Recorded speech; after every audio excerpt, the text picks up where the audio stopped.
కొంతమందికి తెలియక పొందవలసిన మార్పు చెందరు, ఆచారాలు కోరుకుంటారు. నెత్తి మీద అయ్యగారు నెత్తి మీద చేపెట్టేస్తే మనకు ఆశీర్వాదం వచ్చేస్తుందేమో. ఎందుకు వస్తుంది? నువ్వు యోగ్యురాలు కాకపోతే. ఎందుకు వస్తుంది? నువ్వు యోగ్యుడు కాకపోతే. బ్రతుకు మారకుండా, వాక్యం చేత హృదయం శుద్ధి కాకుండా, నీలో ఒక పరివర్తన లేకుండా, నీలో ఒక పరిశుద్ధత కలగకుండా, నీలో ఒక ఆధ్యాత్మికమైన విలువ మీద చింతన లేకుండా, వాక్యపు ప్రక్షాళన నీలో క్రియ జరగకుండా ఊరకని నెత్తి మీద చేపెట్టించుకుని వెళ్ళిపోతే వచ్చేస్తుందా? ఓరే బాబు, అలాగా నెత్తి మీద చేపెట్టించుకుంటేనే ఆశీర్వాదం వచ్చే ప్రతి జీవ గ్రంథం ఎందుకండి బాబు? ఈ వాక్యము ఎందుకు?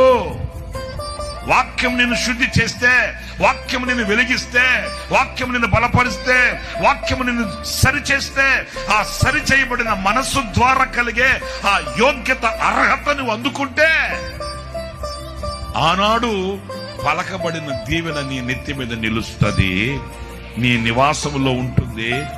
దాని దీవెన నువ్వు అనుభవించగలుగుతావు. హల్లెలూయా.